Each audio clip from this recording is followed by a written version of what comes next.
Good morning, everyone. Thank you for joining RSI for the RSI-100 product certification webinar. We have here Tony Sisto, Tom Delafos, and John Byrne. Just a few housekeeping items before we get started.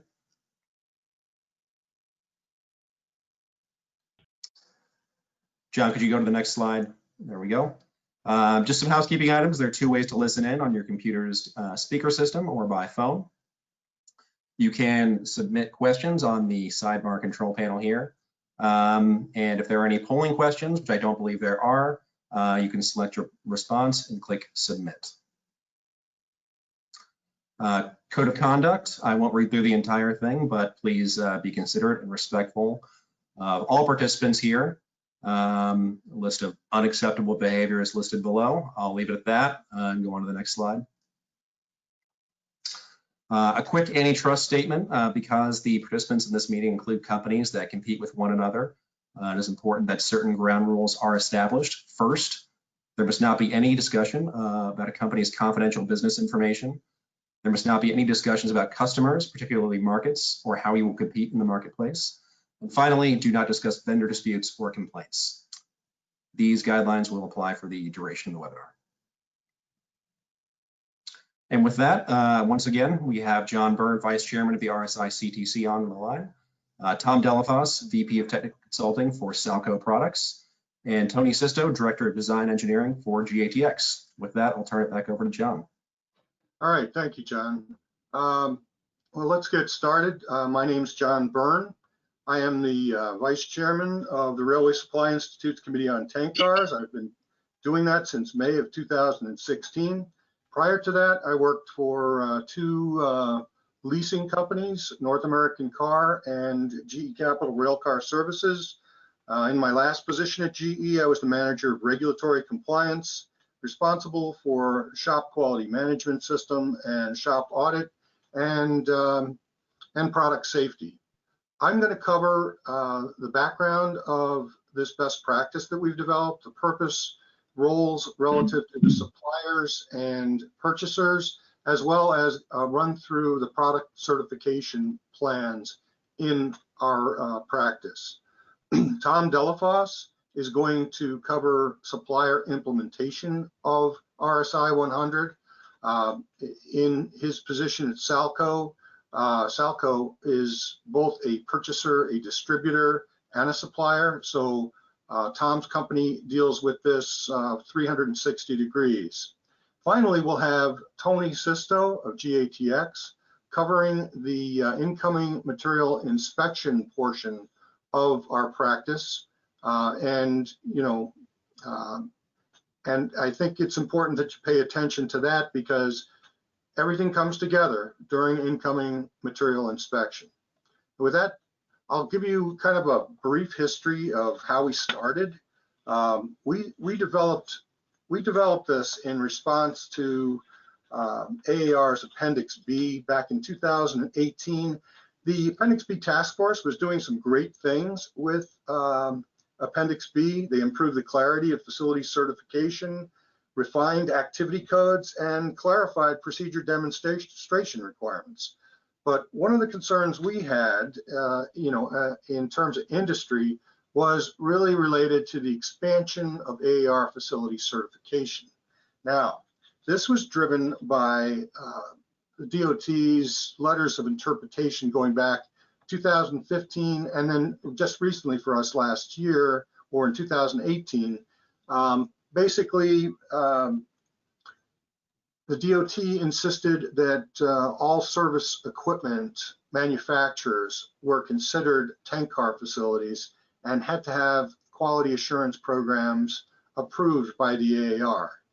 We were concerned especially about closures and fittings because closures and fittings were a recent add to the definition of service equipment, and the FRA was imposing constraints on subcontracting for those components. As an example, the manufacturing of a manway cover, you had to do both the casting and the machining in the same facility. And we felt this had a negative impact on the supply chain. We were concerned about a reduction of suppliers, impact on parts availability, as well as potential impact on safety, operational, efficiency and innovation, okay? This is really kind of illustrates why we're concerned. The tank car component demand in our industry is very cyclical in nature. It can increase by 100% in 1 year, and our manufacturers need flexibility in the supply chain. When you look at, especially when we were looking at closures and fittings, there were probably about 150 companies involved in manufacturing closures and fittings. We didn't feel that AAR certification was appropriate because it can take a long time to achieve. It adds cost to especially small suppliers, and in many cases it's redundant with suppliers' quality management systems where they participate in other industries like automotive or aviation. And so we felt it was kind of a questionable value. We decided to take two different paths forward, and one was to really contest the letters of interpretation. We did this through our response to a DOT notice of review of guidance that was issued in February of 2019. We had good documentation of the regulatory history. Many of us, were involved in the tank car qualification regulations and quality assurance program requirements at their inception. So we were familiar with what the original scope was. We also did a cost benefit analysis, and while we were doing this, I guess pushing back on the current DOT definition, while we were doing this, we developed an alternative plan. Again, it was focused on closures and fittings because those are items that we felt really didn't benefit from quality assurance, I guess, oversight by the AAR. We do agree that they all needed to have, quality assurance programs, and we were creating a practice that would invoke product certification by the suppliers, verification by the purchasers, and at the end of the day, we would continue to have our certified facilities, the manufacturers and the repair companies responsible for component quality. They're the ones that install them. So just a recap, we're focused in 2019 on less complex fittings and closures, covers, spools, fittings, plates, and these are all things that ultimately have 100% inspection. They're inspected at incoming inspection, they're installed on the car, and they're all leak tested. And this is why we were focused on that. Now, meanwhile, at DOT, we were getting ready to do this through a special permit, but the FEMSA had reviewed the regulatory history we provided, which included the preamble and the environmental impact, and they agreed with us eventually that, facility certification really didn't embody the component industry. So their revised interpretation basically said that the manufacturers of these tank car components beyond the scope of current requirements, and that the tank car facilities are those facilities that qualify a tank car and are responsible for, they're the ones that are responsible for all of the service equipment quality. So based on this guidance, we basically sent a letter to the Tank Car Committee insisting that they revise Appendix B to align with federal requirements and, exclude closures and fittings. And so that was accomplished, and the AAR basically didn't include manufacturers of closures and fittings in the revised version of Appendix B. Now it's important to kind of pay attention. That's the history. Basically, with this, the FRA has articulated to us a new focus, okay? This was initially shared with the AAR and Tank Car Committee leadership during their Q4 2019 review. It was discussed at the Tank Car Committee in January, and we had a call with Randy Keltz, the RSI-100 working group, had a call to go through the revised FRA expectations. And here's basically what they boil down to from a scope standpoint. They're going to focus on the facilities that are clearly tank car facilities, the tank car manufacturers and the repair facilities. They're going to embody all pressure retaining components. And what they're focusing on right now is incoming material inspection. These facilities, their verification, the dimensional verification of the components, the material specification verification, having evidence of verifying that the critical to quality characteristics that they're receiving conform, okay, through this incoming material inspection. And finally, they're also focused on the valves that we're purchasing. You know, are they approved valves? Were they manufactured in an approved facility? So our RSI-100 working group, and you know, we went back and we took a look at our standard and basically made some changes. We included AAR facilities because we felt we had to expand the standard to embody valves and instruments, which we agree should be made in AAR certified facilities, but we also recognize other high reliability quality management systems.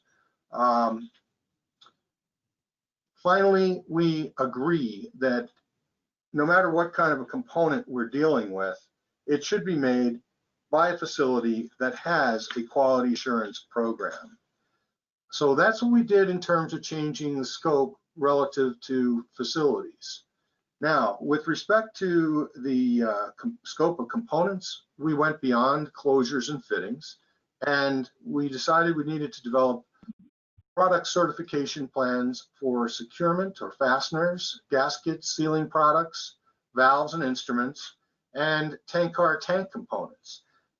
The FRA has shared with us that these are all the things that keep the genie in the bottle, and we better do a good job of managing their quality. Now, in addition to expanding the scope of what we're covering, in terms of product certification plans, we also developed a comprehensive incoming material inspection guideline document, which is part of our practice. We went through each type of component and basically developed critical to quality characteristics for different types of components. We got into methods of verification, documentation, inspection, and measurement. These are things that both Tom and Tony will drill into in greater detail, but it also includes sampling requirements for these inspections. And, you know, at the FRA's recommendation, we wanted to embody some critical to compliance requirements. And these are things related to ensuring that the component has an AAR approval where applicable, that it was approved in an AAR certified facility, and that its markings are in compliance with M1002. Finally, we developed a form to document the evidence of these inspections. So a little bit about product certification. Product quality certification is the output of a process based on a certification plan by the supplier, okay? This is like a production inspection and test plan that is unique to a specific type of product. The RSI-100 voluntary best practice contains 8 different product certification plans, and I will walk you through those right now. Here's kind of a high-level look at what they are. We started with the first 4, which is what we were focused on in 2019. Though the first 4 really relate to closures and fittings. So we're dealing with components manufactured by machining or cutting, components manufactured by welding, components manufactured by casting, and components that include lining or coating. If you look at these, they are cumulative for those types of product. And that's because if you look at Product Certification Plan 2, this is where we start to invoke in-process inspection, because there are things going on during the manufacturing of these components that can't be observed at final inspection. With the lining and coating Product Certification Plan 4, you can see that that is, if applicable, for a variety of different components that we cover. Also, we've got gaskets and sealing products, Product Certification Plan 5, valves and instruments, and you can see valves and instruments, because of their complexity, are touched potentially by a number of product certification plans. Fasteners, one plan for fasteners, and finally, pressure retaining tank car tank components. So this is what they look like from a matrix perspective. Go into each of them.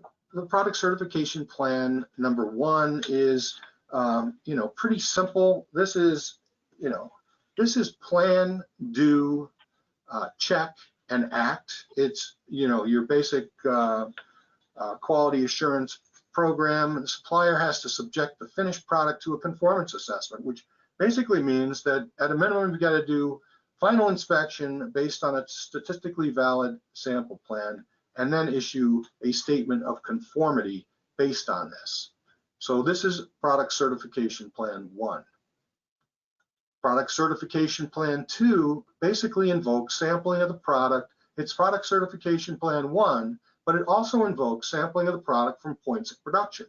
In this type of product, for example, a fabricated manway cover, that sampling means that we're looking at the welding in process, because we're not going to be able to completely assess weld quality, when we have a finished product.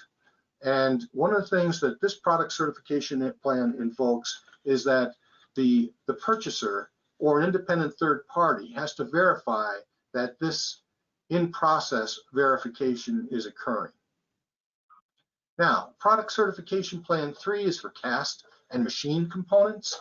Again, this is cumulative. So we've got Product Certification Plan 1, including in-process inspection requirements, but there's additional requirements unique to castings. We have the qualification of the foundry. We have casting samples that are radiographed for qualification. That is to a specific quality level. Looking for indications and things like that. A lot of this is based on ASTM E446, those quality levels for castings. I believe that's less than 2 inches thick. Other things that would invoke, requalification of the foundry would be changes to pattern, rigging, other foundry process, material changes, which all trigger requalification of the foundry process. Coatings.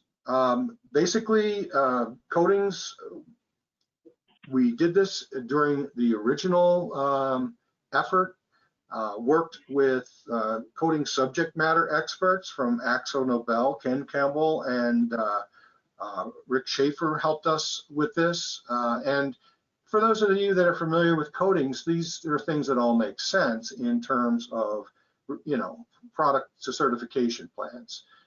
Documenting the pre-surface preparation process, the surface preparation process, post-surface preparation, application, curing, and finally the testing process that confirms that the coating conforms to specification or standard.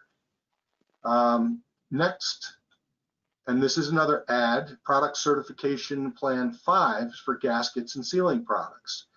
There's some unique requirements related to gaskets and sealing. So we consulted with 3 different manufacturers. They included Eagle, Gascoa, and VSP. Jim Frew was very helpful in our development of this product certification plan. Some of the key deliverables are verification of material certificates conformance or test reports, traceability of all stock, verification that, if you're providing torque inspections, instructions that they are correct for the materials and the configuration that you're providing them for.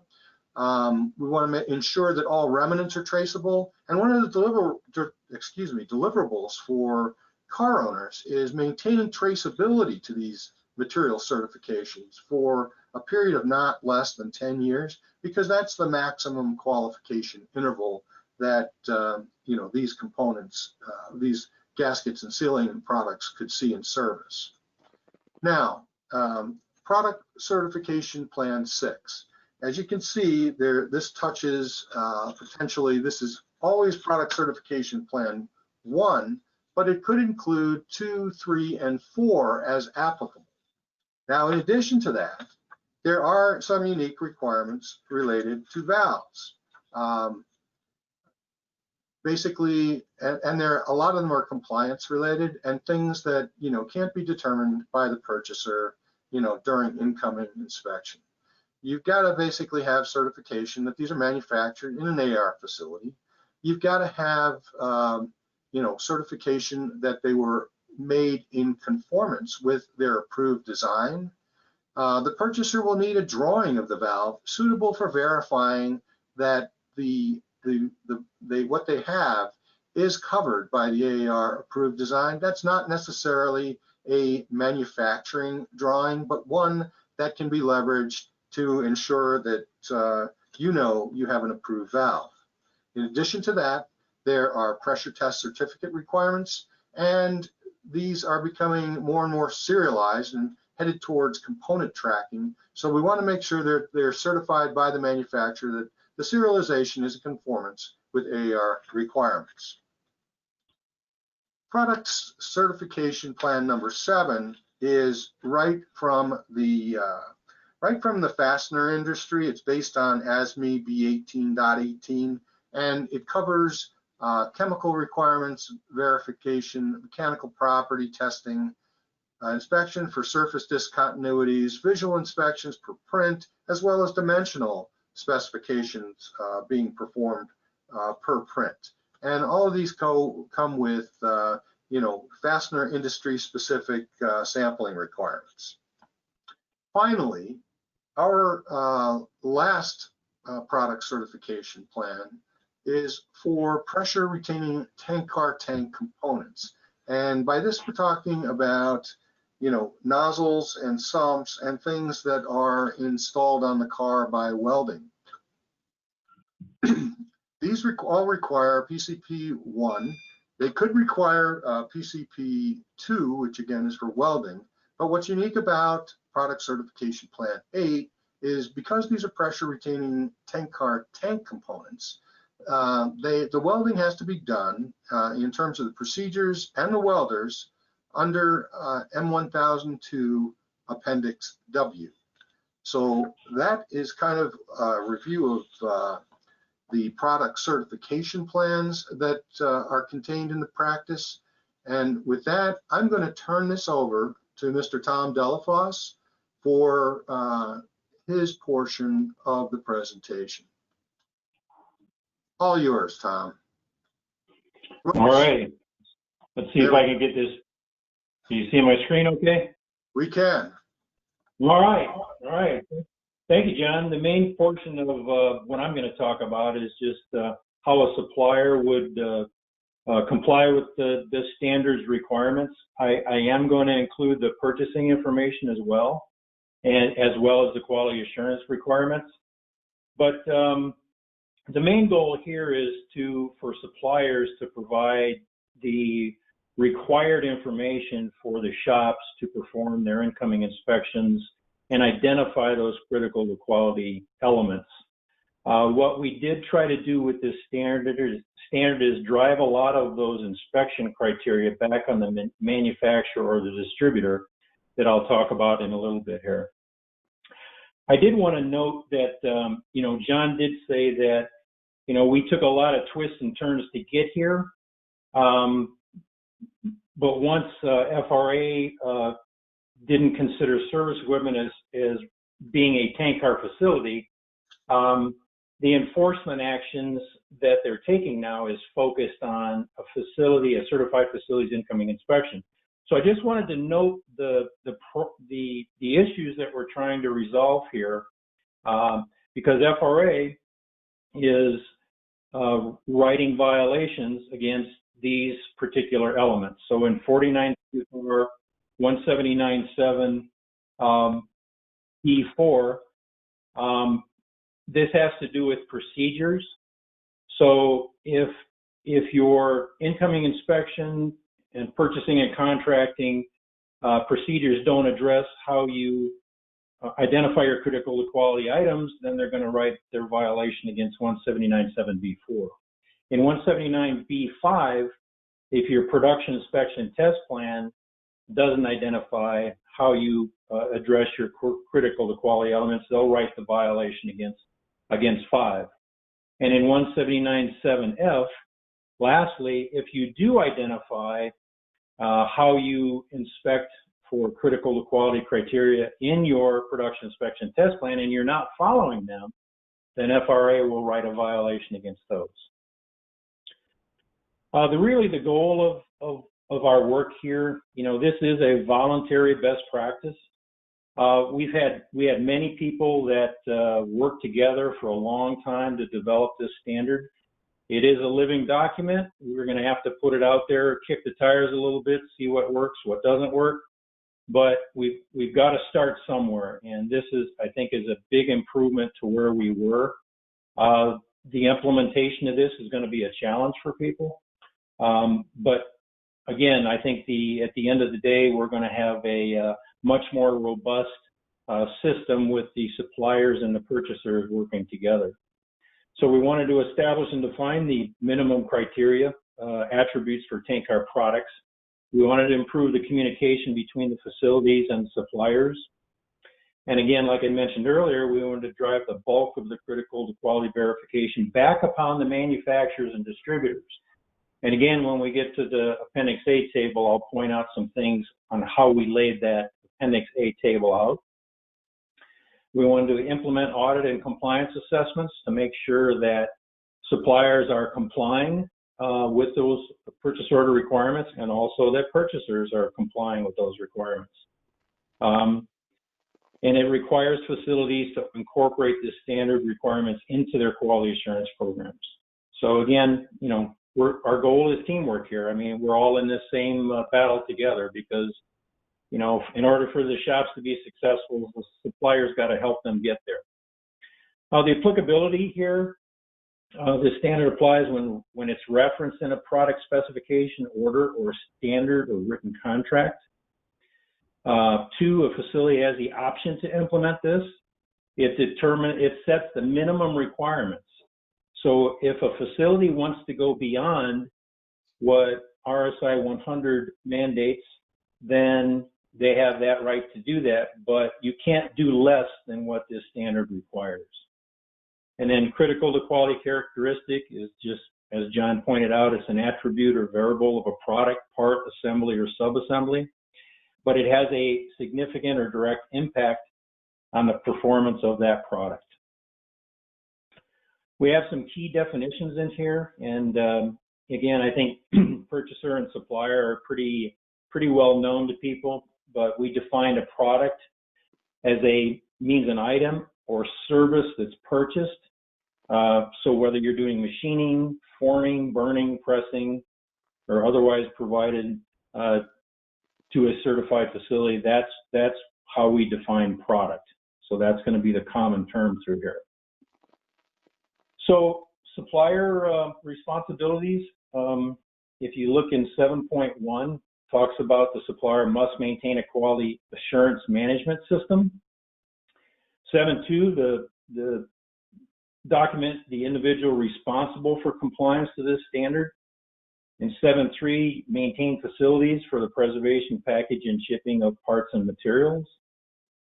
7.4, suppliers must perform product assessments to ensure compliance to the product certification plans.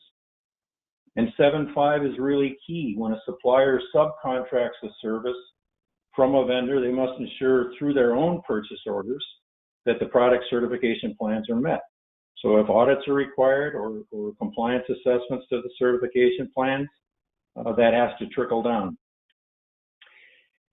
This slide is probably the key one, I think, in the presentation here. It really all starts with the purchase order. You can't end right if you don't start right. And many companies use corporate purchasing departments, and training to RSI-100 will be critical to their shop's success with the implementation of this. The customer's purchase order has got to detail the requirements, that the supplier must meet. Contract review is going to be part of that. If you do have questions or exceptions to those purchase orders, those need to be resolved before moving forward with production of those parts. In section 9.1, excuse me, it requires a purchaser to develop a written procedure stating how the facility complies with the standard. In 9.2, it requires the individual or individuals responsible for compliance with this standard be identified. 9.3 requires that all individuals responsible for maintaining this standard at the facility be trained to its requirements. And like with anything, training has got to be documented and retained as evidence that it was done. 9.4, purchaser must ensure that any product certification plan or plans conform to the standards requirements. 9.5, each purchase order must reference the product certification plan or plans necessary to conform. 9.6, the purchaser must have a system or review to ensure that the purchase orders meet the requirements. In 9.6.1, Appendix B notes the minimum quality requirements that the supplier's certificate of conformance must meet, which again, they should be noted on the purchase orders. And we'll revisit this section 9 in a little bit here just to identify the quality assurance requirements again. But I will say this again, that many larger companies have corporate purchasing departments where the shops send their purchase requisitions to, and really much more detail will be required besides just the purchase order or the supplier's part numbers. So this is going to be a huge change for corporate purchasing to supply that necessary information on the purchase order.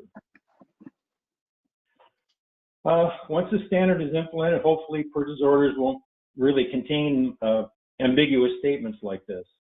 And again, as I mentioned, purchasers have to be specific with their requirements, just like you would if you're ordering any personal item, any clothing or colors or, sizes or preferences. You need to be specific or you get what you get. I mean, suppliers can't guess what purchasing requirements are after the fact. They have to be defined up front. When internal or external audits are performed, part of M1003, your purchasing and subcontracting and your incoming inspection, you're really comparing those items with the purchase order. But a lot of times when you go into a facility and you look at their incoming inspection and their documentation, lots of times the only thing they have is a packing slip. And that packing slip really doesn't identify what was ordered. All they're identifying on that packing slip is what was shipped. So I guess, as FRA likes to say, kick and count type of stuff. John showed this table a bit earlier. I wanted to just touch on it again. Really, PCP1 affects 6 of the 8 plans here. And really, we set the baseline requirements in PCP1. So as you see down through here, even when you get down to an area that, like manufactured by casting, you may not have any welding, but we have incoming inspection processes that have to be adhered to, that are identified in PCP2. And when you get complicated valves and instruments, as John pointed out, most of the touch points of the plans reflect on this table. What we also tried to do, and I'll point out in a minute, is when you get to Appendix A that identifies the critical to quality items, we reference the the PCPs that were affected for each item for ease of use. So instead of having to come back to this table to find out which PCP plan was affected, we went ahead and populated that into Appendix A. So PCP 1 basically requires, in the first bullet there, 8215, each shipment must contain a certificate of conformance. The next one, 8216, each certificate of conformance must be signed and dated, stating that the product meets the product certification plan or plans requirements. 8217, periodic audits of suppliers or their vendors are required if they don't operate under a high reliability quality management system. And 82171, if a supplier or the vendor has a high reliability quality management system, compliance assessments to all applicable product certification plans are required. So just to give you a view, for those of you that haven't downloaded this standard yet, this is basically the view of RSI 100-1. It's the Quality Assurance Program checklist. And this checklist consists of 13 audit elements, starting out with contract review and ending with record keeping. The main part of this is, it's not the QA Lite that we had with the registration process in past days. The task force felt that these 13 elements were the most critical to determine or had an impact on product quality. So that's really why we chose these 13 and included it in that checklist. If a facility has a quality management system, a high reliability quality management system, then really all that's required are process compliance assessments. And really, that checklist, RSI 100-2, it consists of 10 categories. The purchase compliance is evaluated based on purchase order requirements to the plans, and the supplier compliance is evaluated based on the vendor purchase orders meeting the product certification plans requirements, their production inspection test plan, as well as work instructions. And those touch points or those areas of verification are identified in sections 1 and 3.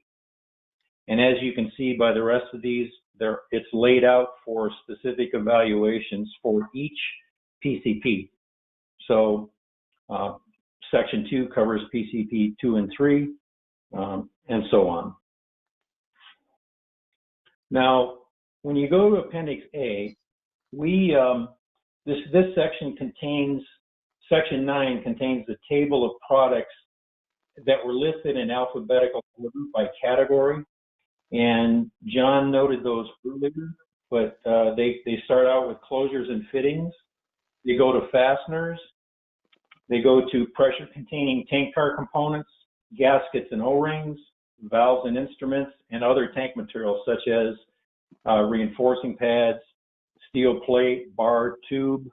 Excuse me one second. I'm on the phone instead of the computer, so everybody wants to call me at this particular time, so I apologize for the interruption there.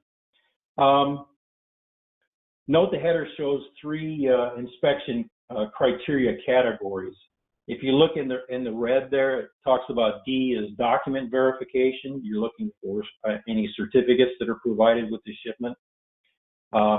Inspection verification, there's some marking requirements, and M is for measuring.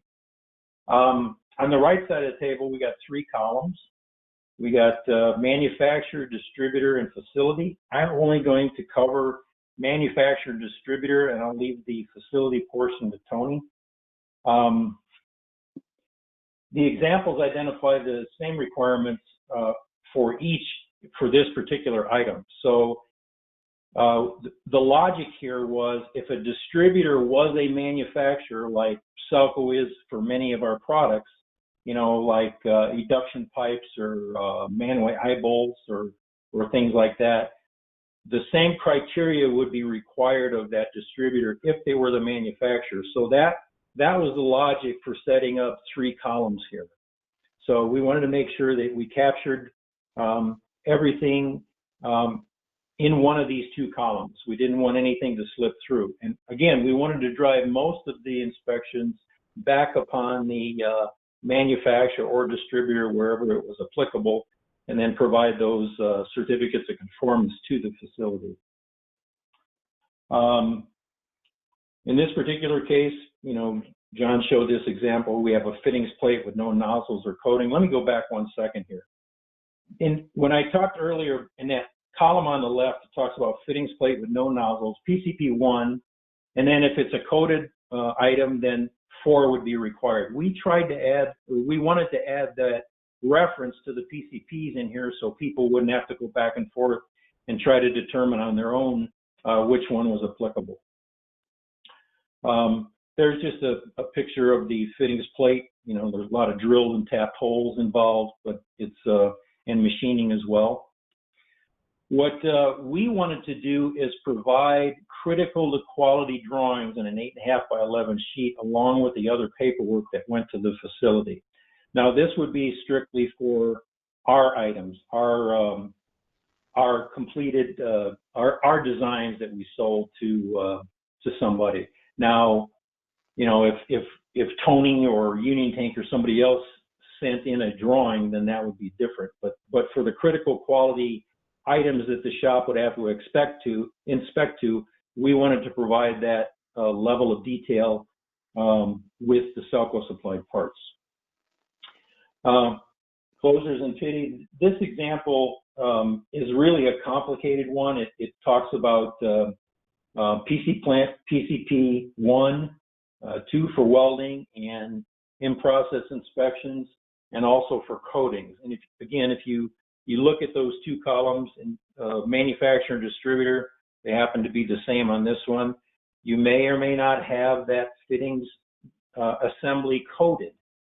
So in this particular case, we have a lot going on here. We've got a lot of, we've got the nozzles welded in, we've got the coating applied, and then we've got a second level of plastic that's applied over that. So we have a very complicated part here that's going to require a lot of documentation.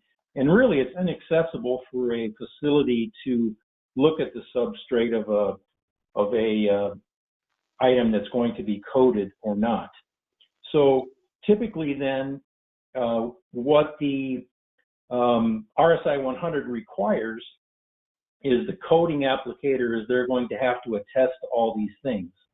So the pre-surface prep process, the surface preparation process, post-service preparation process, the application process. As you can see, there's a lot of items that they're going to have to attest to, and then they'll be evaluated once the coating applicator is evaluated either through audit or through assessment of the PCPs. Here's just a critical to quality drawing example for that particular part. Closures and fittings. So in this case, we got a hinge and bolted manway cover that I'm going to show you. It's fabricated, so PCP 1 and 2 would apply. And again, if it's coated, that would be applicable. And again, in this particular case, the manufacturer and the distributor have the same criteria. Here's just a view of the exterior of a manway cover, fabricated manway cover, and the interior showing the machining, and then you've got the welded hinges on the back side. So, and again, the drawing that we would provide for that Selco approved manway cover would identify the critical to quality areas of that the facility would have to measure when they received it. And in this particular example, fasteners, you've got eye bolts, you've got nuts, you got washers. They're usually purchased as an assembly. We've got the eye bolts. If the manufacturer, the distributor, again, is the one and the same, the requirements are still the same. All the references to the ASME or ASTM standards, as John pointed out earlier, reference mechanical properties, chemical properties, surface finish, visual and dimension requirements.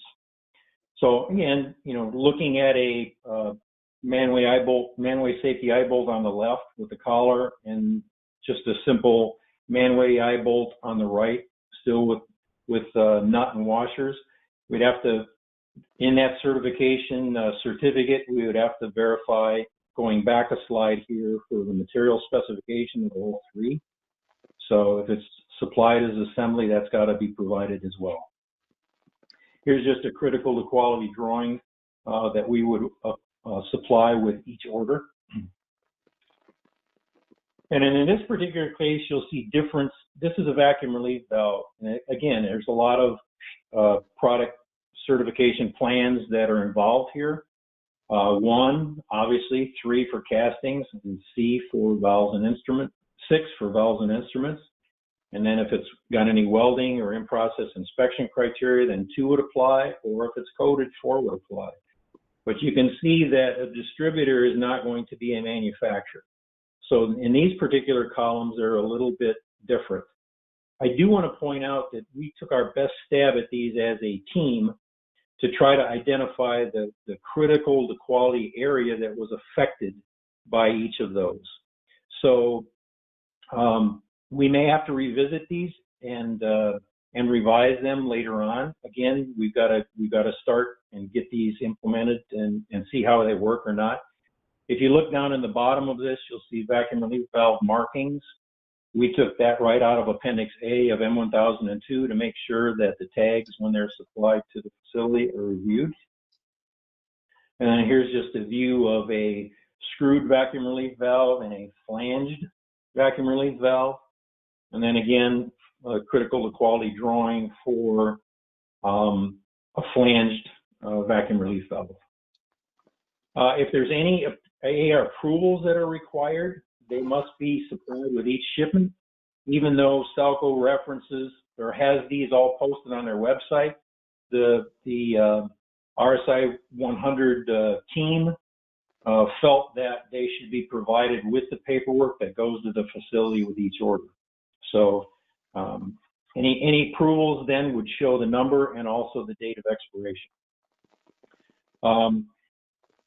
On part of this certificate, you have to identify if your facility has any certifications and to what activity codes. That may come into play later on depending on what type of part is purchased. So identifying that on the cert, any leak test certificates that need to go with that item, they are provided along with the rest of the paperwork that goes to the facility. And John mentioned earlier about product certification plan requirements. So we listed these in Appendix B, and you can see the supplier's product certification documentation at a minimum must contain the information identified in Section 1, and if Section 2 applies, then that ought to be or needs to be submitted as well. Here is just an example of incorporation of all these requirements into a certificate of conformance. So if you look, it's kind of small, but if you look at the top, we've got the name and address of the manufacturer, distributor. 1-2 is the name and address of where the component was manufactured. 1-3, purchase order or contract number. 1-4, the name and address of the purchaser. 1-5, description of the component. 1-6, if there's a component drawing number, we'll identify it there. 1-7, the part number, component part number. If there's a shipping number that has to be applied, that would be 1-8. Reference of the RSI certification plans, and then when you get a little farther down for component certifications, if the facility has a designation in AAR station stencil, the date the facility certification expires, the component AAR approval number, any lot number, material test reports, all of that's going to be attested to on that lead certificate. It's got to be signed with a printed name and dated, along with the title of the individual. Just a few more slides. I wanted to come back and identify where the requirements are for a supplier to incorporate into their quality assurance program. Most of these are related to 2.9 for purchasing and subcontracting, incoming inspection, 2.5 production inspection test plans. If you want to incorporate or reference the assessments, you might want to put some verbiage in internal quality audits. So the supplier has quality assurance requirements here identified in Section 7 of RSI-100. And the facility that we went through a little bit earlier also has quality assurance requirements that they need to incorporate based on this standard into their management system. So again, production inspection test plan, purchasing and subcontracting, incoming inspection, and obviously training are affected. All of these items identified in Section 9 of RSI-100 really have to address purchasing and contracting. And I think all of you that have seen the struggles that bigger companies are going to have with this, because they have a corporate purchasing, it's going to take a little bit to digest and to implement properly. When you get into Section 10, it also has some references to incorporating this into a supplier's production inspection test plan. And again, suppliers don't get away either. Everybody has to have training. And then one last place to look for quality assurance criteria would be in Appendix A of RSI-100. So in Section 5, we identify a few areas, but again, the key points are production inspection test plan, purchasing and subcontracting, incoming inspection, training, and I would say 221 for internal audits. Here's just a view of RSI 100-4. This is offered as just so somebody doesn't have to generate another one, but this is a record of training, compliance to this voluntary standard. And with that, I'd like to turn this portion of the presentation for facility incoming inspection over to Tony Sisto, who's as John said, Director of Design Engineering for General American Transportation. All right, let's see if I can, there we go, Tony.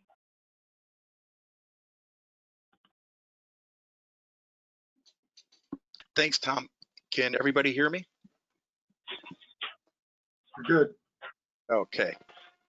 Well, thanks, Tom. Welcome, and thanks everybody again for joining our session.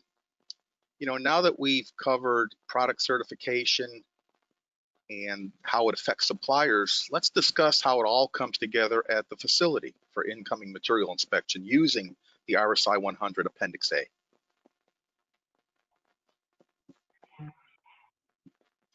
So the topics I will cover today, it will be how material inspection is related to the product certification. Why is that important?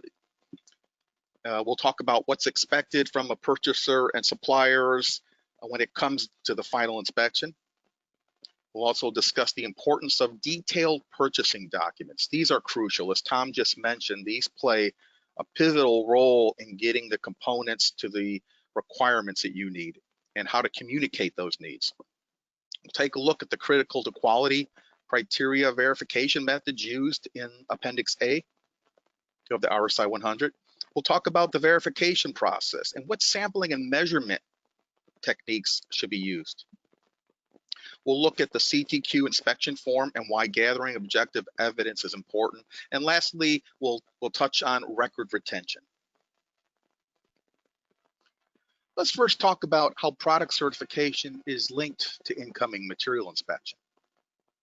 As mentioned earlier in this presentation, the Railway Supply Institute developed the RSI-100 as a voluntary best practice to provide confidence that the products acquired for installation on a tank car conform to what you, the purchaser, specified in your quality requirements. This standard provides structured product certification plans to ensure suppliers conform to those quality requirements that you specify. And most importantly, it gives M1002 certified facilities guidance on how to inspect incoming materials. It also establishes the minimum requirements that should be part of the supplier's quality management system.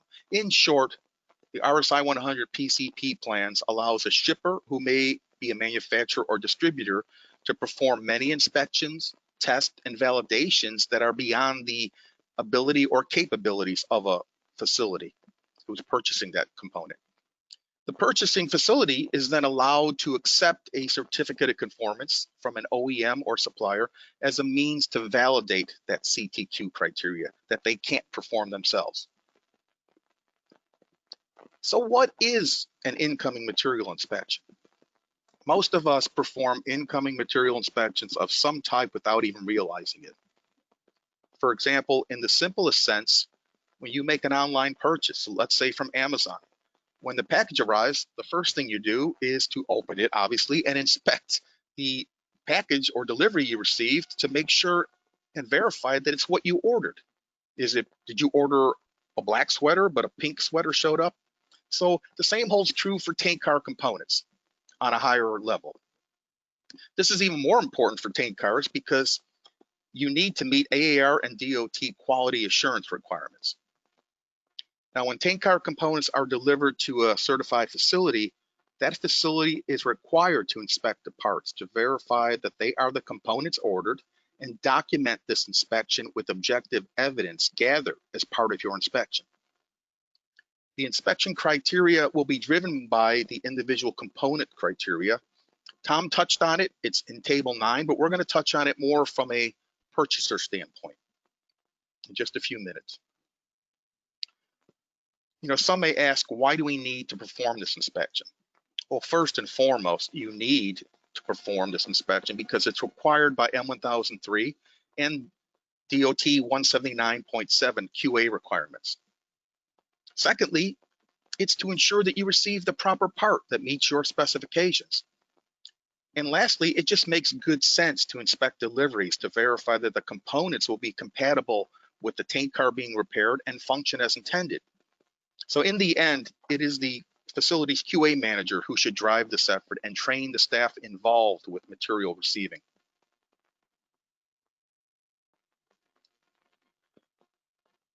The RSI-100 Appendix A also includes a process chart that shows the flow of this document from start to finish.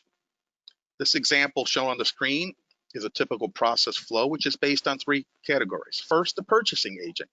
This is where there is a need found to make a purchase and determine what documents will be provided to the supplier, as well as what documents will be expected to accompany the order delivery. In a second swim lane, this is the purchase order reaches a supplier and they manufacture or fabricate the component based on the purchase order instruction or documents. They perform any critical quality elements requested by the purchaser.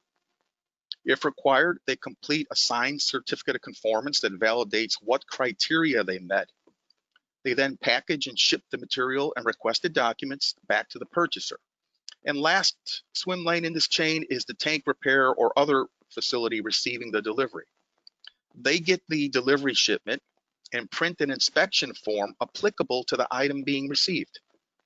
They then use the form to guide them through the critical to quality elements they need to inspect and validate against. Lastly, they finish the inspection, complete the form, and retain a copy as prescribed by their QA process. Now, we know the flow chart is from a very high level, but it conveys the main steps. You know, in the end, your company must develop a process that is tailored to your specific needs and requirements. So it's important to note that, as Tom mentioned, a repair facility may not always be the entity that places the order for the material or components. In many cases, a material department is located in another state is placing the orders. So it is crucial that a process is followed to ensure that the facility receiving the material has documentation included with the delivery to use when they inspect the material. In situations where the distributor is also the manufacturer or the distributor uses another manufacturer for portions of their fabricating process, the purchasing documents must detail the flow down of responsibilities to produce the required traceability of the noted inspections and or tests that are provided to the receiving facility. In RSI-100 Appendix A, Table 9 was created to identify the critical to quality inspection criteria. This table is what links the RSI-100 product certification plans to the incoming inspection. The majority of components in Table 9 are related to service equipment, such as valves, instruments, fittings, nozzles, manways, closures, fasteners, and elastomeric components like gaskets and O-rings. But in addition, the reader will find a section that covers materials used to make repairs on the tank shell and stub seals, such as steel plate, bars, tubes, reinforcement pads. Now, the table itself, it's formatted in alphabetical order to help aid you in finding your component name quickly. In the second column, called inspection criteria, this identifies the critical to quality criteria for the specific item you're trying to inspect. And the three right columns list the verification methods to be used by the manufacturer, distributor, and the end facility accepting the material to verify against those CTQs. Tom touched on this, but let me get a little deeper into this. The acceptable CTQ verification methods are broken into three categories or codes of validation. Code D signifies documentation. This is documents that can be used to verify a CTQ, such as a certificate of conformance, AAR certification, NDT inspection, and so forth. Code I is for visual inspection. This is where someone actually visually inspects a component for markings that are used to identify the component's material, brand, model, spec standards, properties, etc. And lastly, M code stands for measurement, which is a physical measurement taken by an inspector to verify that the component meets the physical and dimensional requirements. So this table 9 should be used as a basis for your material order and the CTQs that you expect to be adhered to by the manufacturer and distributor, as well as inspected against by the facility that you've sent the delivery to.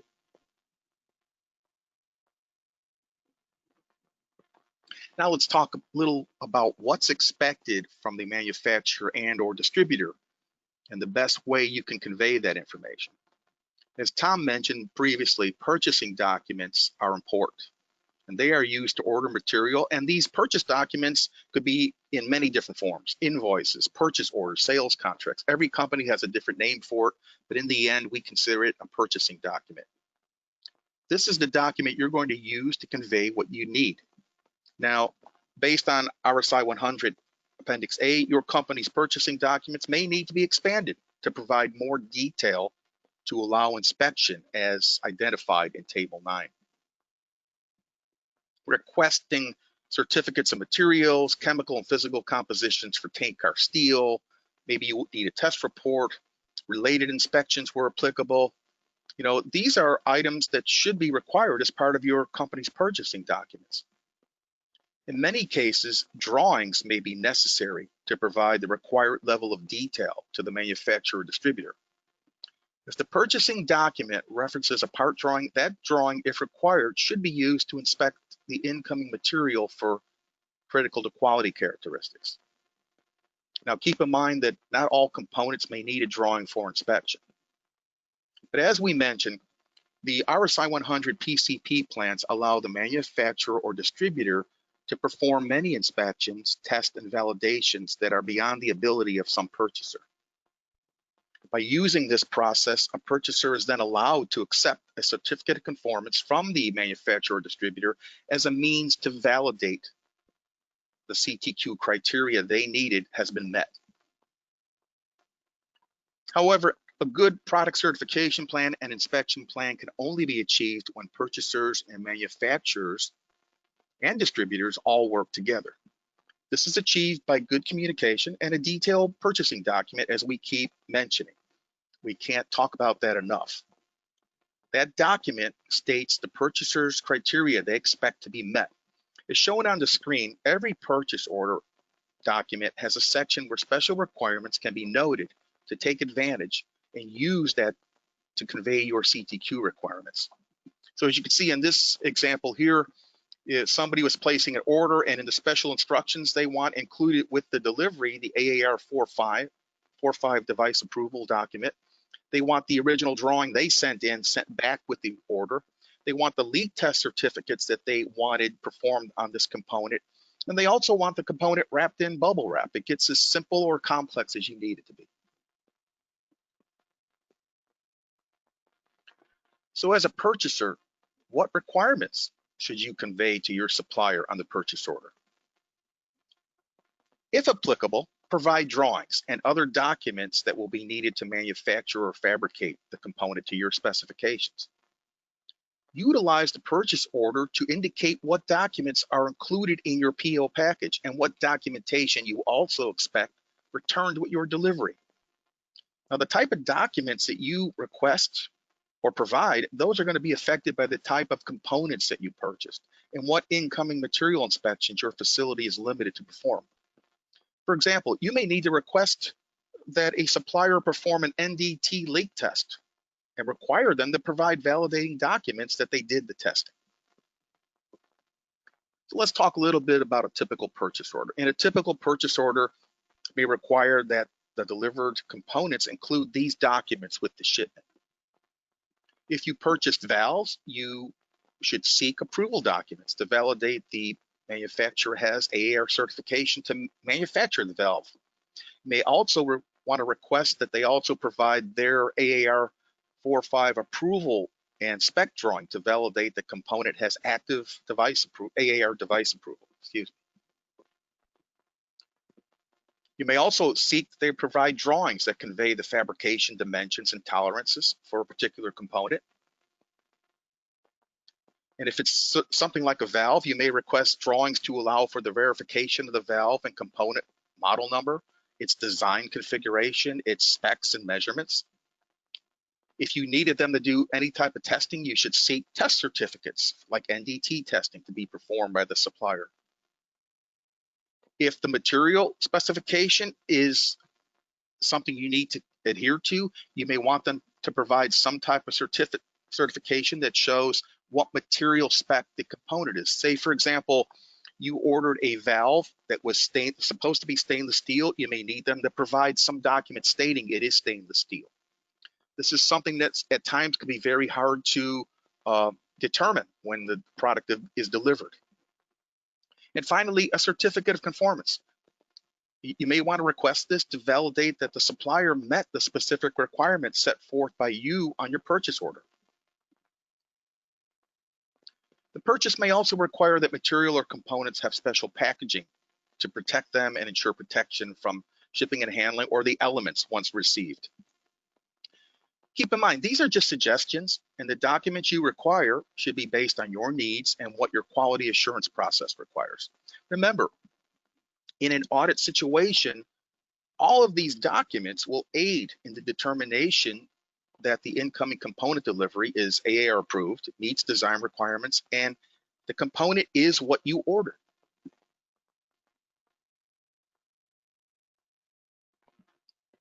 So let's think about it. At this stage in the process, you've placed your order with a supplier and conveyed your requirements in a purchase order. The supplier has processed your order and performed any critical quality inspections, tests, and verifications that you as a purchaser required them to complete. The supplier packages your component and includes the documentation you requested and now ships the order to a facility. The delivery arrives and the facility staff must now perform their incoming inspection per the RSI-100 Appendix A. As I mentioned before, it should always be the certified facility QA manager who should drive the compliance, training, and implementation of this procedure. And they should only allow a facility employee trained on incoming inspection per this process to inspect the tank car items and materials they receive. That is to ensure that the critical quality characteristics defined on your purchase order are met. So now, the facility is preparing to inspect the delivery, but before they begin, there are some important items to determine. First, sampling requirements for the incoming inspection. In the absence of 100% inspection or any specific sampling requirements your own company may have, it is suggested that if you don't have something to follow, use what we specify in this document, and that is the ANSI ASQ Z1.4 specifications. This will give you sampling procedures and tables for inspection by attributes. And you should use this to determine your sample size and the acceptance rejection criteria you want to use. Also, as a facility, you're going to be performing measurements. So you have to give measuring instruments a thought. At a minimum, measurement tools would include simple rulers and thread gauges, and may escalate to digital calipers and various gauges needed to measure radius, surface conditions, thread pitch, and weld sizes. Based on the level of inspection your company wants to perform or need to perform, it may require even more complex measuring devices. So keep that in mind. Also, each certified facility must define the required calibrated equipment that will be used to conduct the incoming inspections to verify the critical quality dimensions that are noted in Section 6 of our RSI-100 Appendix A. As always, the M1003 Chapter 2.8 specifies for all measuring and testing equipment, you must establish and maintain documented procedures to control, calibrate, and maintain all measuring and test equipment. So keep that in mind. And two last items to address. You should also give consideration for non-conforming material, which must be identified and segregated from acceptable material. If you're a non-AAR certified facility, your company's internal procedure for disposition must be followed for non-conforming material. If you are an AAR certified facility, the requirements of M1003 Chapter 7 must be followed. And last but not least, customer supplied material. Incoming material inspection is not just limited to in-house purchases.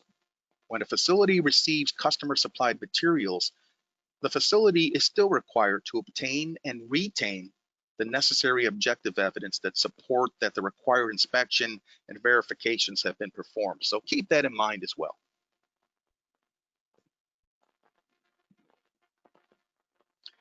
We're now ready to identify, inspect, and measure incoming items as required by this inspection and test plan. The RSI-100 verification process has a great deal of flexibility to allow for suppliers to provide many of the CTQ elements that the facility can use to verify the material. The CTQ objective evidence identified on Table 9 will be crucial to completing your incoming material inspection. The objective evidence, gathered in your inspection is what you, the purchaser, will keep a record of to validate that all the material you received had the inspection, testing, and certification as you requested from the manufacturer or distributor. Along with the final inspection form, these CTQ documents should be kept on file to support any DOT or BOE audits of your process. So finally, let's walk through an inspection and the steps you would take. As you can see on the screen, I'm showing Table 9. First, you would return to Table 9 to find the component you took receipt of and find its name under the column Item. For our example, we will be inspecting a shipment of fitting plates with no nozzles.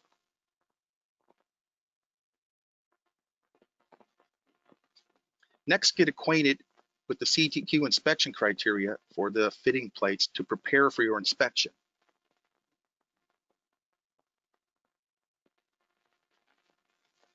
In the three columns to the right, you can see the CTQ criteria that was expected from the manufacturer, distributor, and you, the receiving facility. Now, Table 9 is just a start here, so you can get acquainted with it, but the inspections must be performed and documented on Form RSI-100-5. This form will capture the objective evidence to prove these inspections were performed and meet the facility's purchasing document requirements.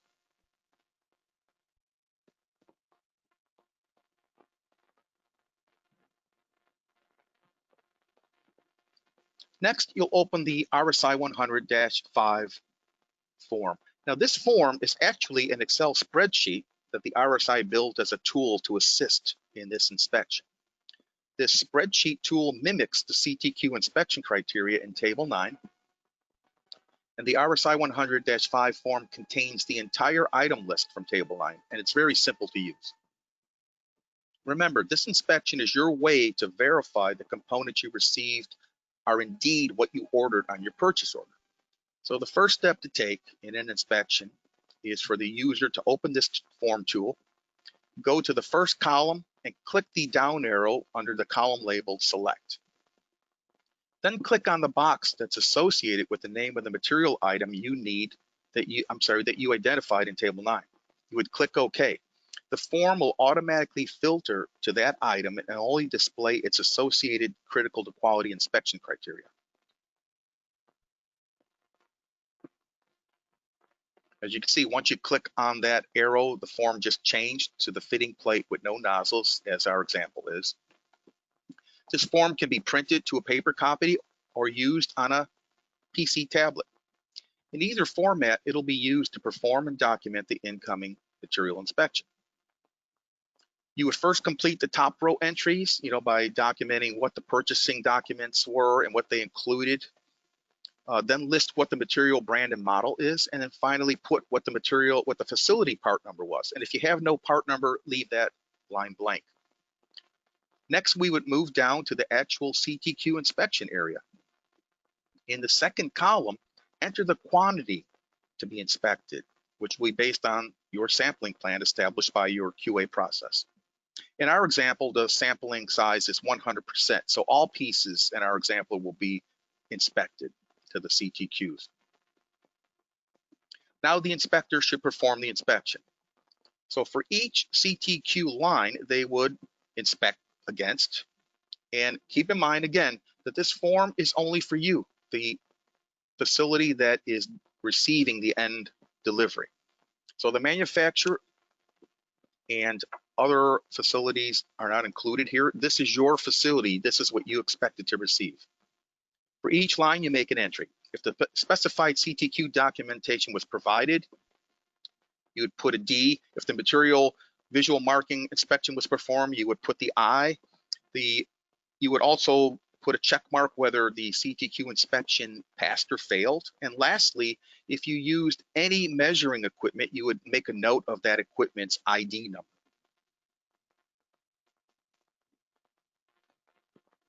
I want to just quickly talk about material identification marks and where to find them.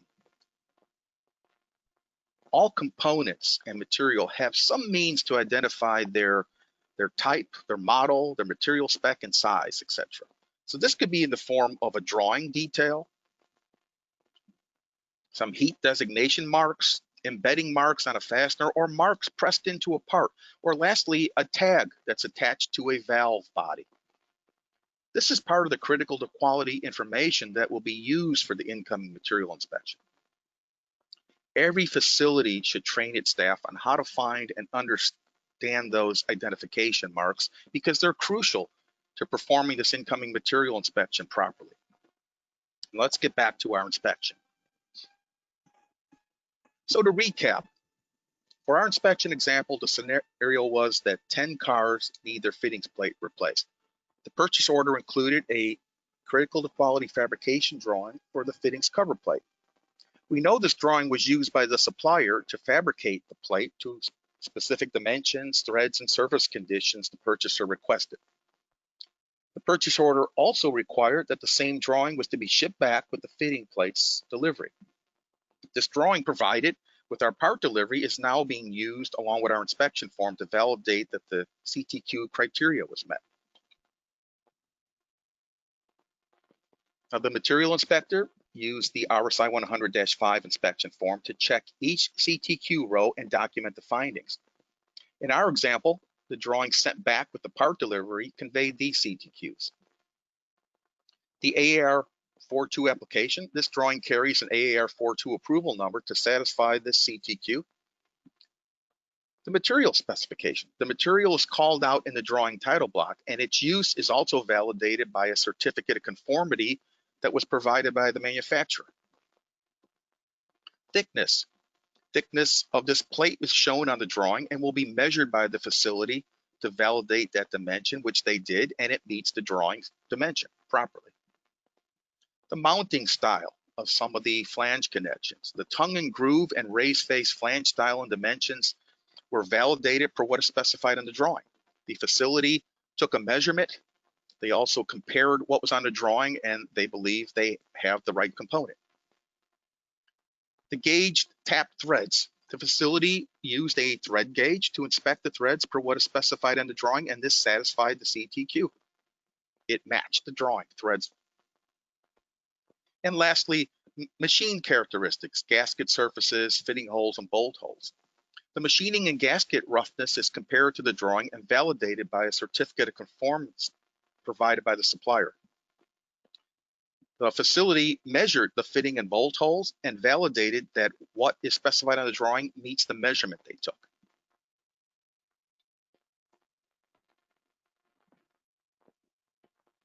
So after all the CTQ rows have been inspected against and findings were documented, you've completed your inspection.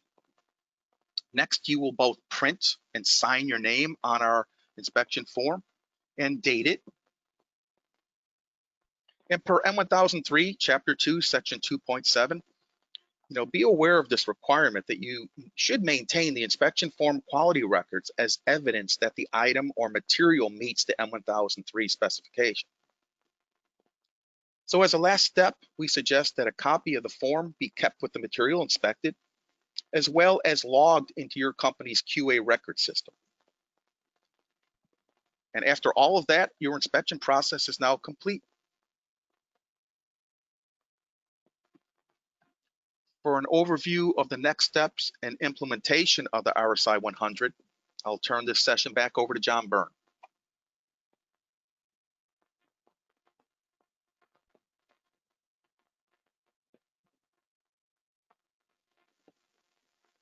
You see my screen, Tony?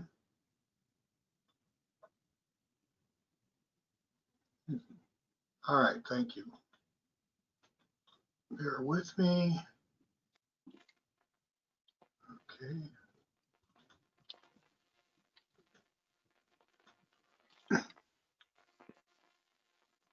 All right, thank you. That took a while. Can you see my screen?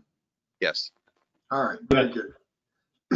Thank you. Next steps in terms of the RSI-100 implementation. We're basically planning on rolling this John, out. You go in slide mode, John?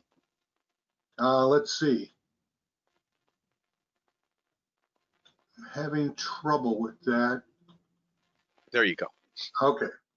All right. Now I'm in the wrong place. Bear with me.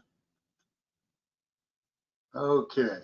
With respect to implementation, we plan on leveraging our quality assurance committee to, pretty much support the rollout. One of the things I wanted to mention is that this was all developed by RSI members, ARI, GATX, Greenbrier, Trinity, Union Tank, with support from our associate members, all Transtech, Salco, WE Lot, and Strato.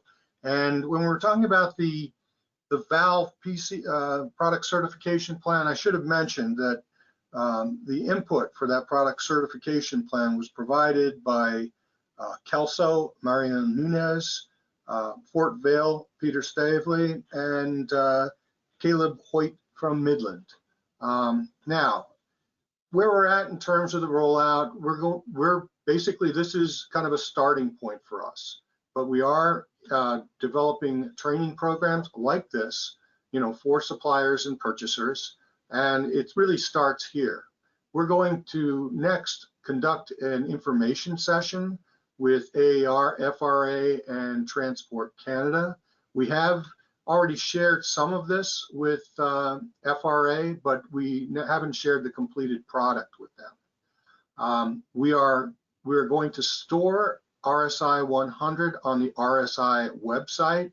We will have a registry of users, both suppliers and purchasers, and it's our intent to make sure that if we have feedback, the users know where to send it, and the RSI working group, can get together and, refine the standard. We want to make sure that we're leveraging feedback, to ensure continuous improvement.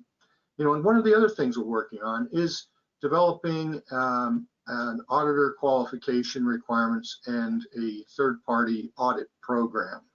This doesn't mean that the purchasers aren't free to audit their suppliers.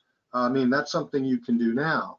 But what we're looking at is potentially, and especially with respect to the verifying that the suppliers are following the certification plans, we're looking at putting together an independent third-party group that can do that. And so that's kind of our next step in terms of the continuing development of this. Want to talk about where you can get a copy of the standard today.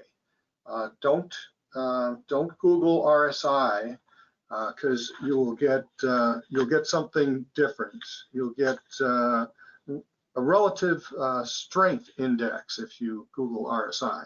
So you want to go to rsiweb.org. On the top tab, there is a data and technical resources tab, and it's a pull down menu. You'll see RSI-100 products quality certification. The entire standard is in that document. You can download it. It's kind of like a shopping thing where you add it to your cart and you check out.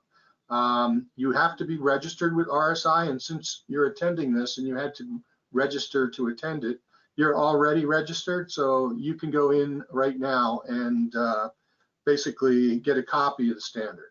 All right. Finally, questions and follow-up. I'm looking at the questions. Looks like we only have one, and it's as a shop purchasing hardware such as bolts. Is it correct that when we receive a bolt, we will have to measure thread height? Tom, Tony? Yes. As part of the table 9, it was our intent that if you were ordering a certain component, such as a bolt, you may or may not include a drawing, and that drawing may have dimensions on it, so you should be measuring per that drawing if the drawing existed. Now, if you just ordered a standard bolt, there are the bolts and nuts are all made to standards, whether it's ASTM or SAE. So they are made to a national standard that has specific dimensions for how long the thread length or height should be, what the shoulder length should be, diameter, so forth and so on. So yes, you should be measuring that. But I will follow it up with that. Depending on your sample size, that may be an easy thing. If you received a box of 50 bolts and you might find out that you only need to inspect 5 of those, and that you'll make the comparison that the rest of the bolts meet. But yes, you would be inspecting and measuring per certain standards, whether it was a drawing or a national standard that you ordered to. All right, so we'll also take a look at that and confirm that. I think we need to make sure that the table's clear on that. Are there any other questions? Well, if not, you know where you can get a copy of the standard. I want to close out by thanking our sponsors: CIT, Holland & Knight, Siemens, ZTR, and Trinity Rail. Appreciate your support. And as a reminder, we are still planning on having a Railway Interchange 2021 at the Indiana Convention Center next year on September 26th through 29th. So get that on your calendars. Hopefully we'll be heading towards normal a year from now. And with that said, I'd like to thank everybody. Appreciate your attendance, and if you have any questions, certainly give us a call, send us an email. We'll be glad to float this with the RSI 100 working group. All right, thanks again. Thank you.